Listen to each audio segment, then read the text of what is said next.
P T I والوں نے کہا تھا کہ ایسا نہیں ہوگا، ایسا نہیں ہوگا. پی ٹی آئی والوں نے کہا کہ عدالت نہیں بنے گا. آئینی عدالت کے بجائے آئینی بینچ بنانے کا ساتھ دیا. ان کا مطالبہ تھا کہ ان کو اجازت دیا جائے، قیدی نمبر 2 بھی ہے، اس سے ملنے کی اجازت دیا جائے. اس ملاقات کا بھی آج ہم نے بندوبست کیا. جو مجھ سے ہو سکا میں نے کر لی، کمپرومائز بھی کر دی، درمیانی راستہ بھی نکال دیا. اب اس سے زیادہ میں کیا کر سکتا ہوں؟ اب سیاسی جماعتوں کے لیے ایک امتحان ہے. ہم سے جو ہو سکے ہم نے کر لیا. انہوں نے کہا کہ عدالت نہیں ہوگا، بینچ ہوگا. میں نے کہا چلے بینچ بنائیں مگر برابری کا نمائندگی دے. انہوں نے کہا کہ جسٹس فائز عیسیٰ نہیں ہوگا. وہ جسٹس فائز عیسیٰ جس نے قائد عوام شہید ذوالفقار علی بھٹو کو انصاف دیا، انہوں نے کہا کہ وہ جسٹس فائز عیسیٰ نہیں ہو سکتا. وہی جسٹس فائز عیسیٰ جس نے فیض آباد دھرنا کا ایسا بہادر فیصلہ دیا جو پاکستان کی کوئی اور جج میں وہ ہمت نہیں ہے کہ وہ ایسا فیصلہ کر کے دکھائے. وہ جسٹس فائز عیسیٰ جس نے کہا کہ مشرف غدار ہے، عامر ہے، وہ کام کر کے دکھایا جو کوئی اور منصف نہیں کر سکتا تھا، جو کوئی اور چیف جسٹس نہیں کر سکتا تھا.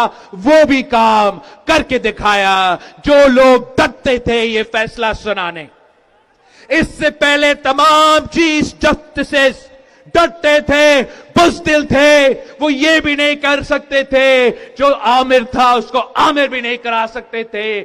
جسٹس فائز عیسیٰ صاحب کو ہم سلام پیش کرتے ہیں کہ جو آپ نے یہ کام کیا ہے تاریخ آپ کو یاد رکھے گا. مگر ان لوگوں کا مطالبہ تھا کہ جسٹس فائز عیسیٰ نہیں رہ سکتا تو جسٹس فائز عیسیٰ بھی نہیں رہے گا. پھر بھی ہمارا مطالبہ ہے برابری کا عدالت بناؤ حیدرآباد کے عوام کے مطالبہ کے مطابق بنے. اس سے زیادہ میں کیا کر سکتا ہوں؟ میں نے اپنے جو چیزیں اپنے جو ہاتھ میں تھے اس پہ میں نے کمپرومائز کیا ہے. اور صرف اس لیے کہ میں چاہتا تھا کہ یہ آئین، یہ دستور پاکستان پیپلز پارٹی کا قائد کا امانت ہے. اور میں چاہ رہا تھا، آج بھی یہ چاہتا ہوں کہ یہ آئین سازی ضرور ہو، فوری ہو، ابھی ہو. مگر یہ آئین سازی میں اکیلا نہیں کرنا چاہ رہا ہوں. میں یہ آئین سازی مولانا فضل الرحمان صاحب، مسلم لیگ اور تمام سیاسی جماعتیں جو اس پارلیمان میں بیٹھے ہیں ان کے ساتھ ہی کام کرنا چاہ رہا ہوں. جو مجھ سے ہو سکا میں نے کر لی، کمپرومائز بھی کر دی، درمیانی راستہ بھی نکال دیا. اب اس سے زیادہ میں کیا کر سکتا ہوں؟ ان کا مطالبہ تھا تحریک انصاف والوں کے کہ ان کو اجازت دیا جائے اپنا وہ قیدی نمبر جو بھی ہے اس سے ملنے کی اجازت دیا جائے. اس ملاقات کا بھی آج ہم نے بندوبست کیا تھا. وہ گئے ہیں نہیں گئے ہیں مجھے نہیں پتا. ہم نے 420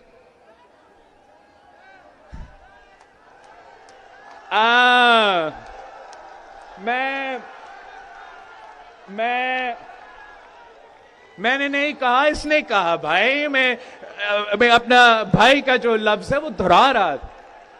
تو وہ اس قیدی کا بھی میں نے اجازت دلوائے انٹیریئر منسٹر سے بات کر کے کہ یہ کہہ رہے ہیں بات کروائے. اب میرے سامنے 2 راستے ہیں. حکومت نے یہ فیصلہ کر لیا ہے کہ جتنا وہ انتظار کر سکتے تھے انہوں نے کر لیا.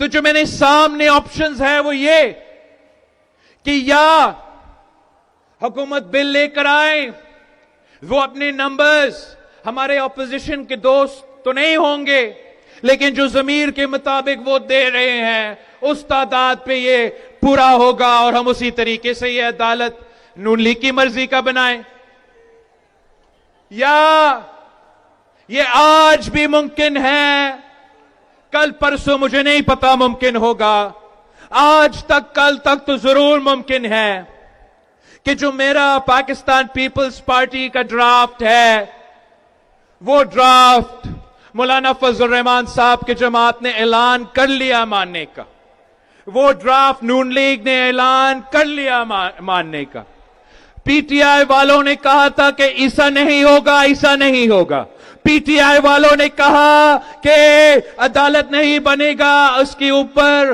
مولانا صاحب نے ہم سے ریکویسٹ کی تو ہم نے آئینی عدالت کے بجائے آئینی بینچ بنانے کا ساتھ دیا۔ تو میں آپ سب کے سامنے ریکویسٹ کر رہا ہوں، اپوزیشن ممبران سے، مولانا فضل الرحمان سے کے جماعت سے، پی ٹی آئی سے، باقی سب سے، کہ یہ تاریخ میں پہلی بار ہوگا کہ پولیٹیکل کنسنسس کے بجائے اکثریت کے بنیاد پہ آئین سازی ہونے جا رہا ہے۔ میں ہاتھ جوڑ کے ان سے کہہ رہا ہوں کہ یہ راستہ پہ ہمیں مجبور نہ کرے کہ ہم اس راستہ کے تحت چلے۔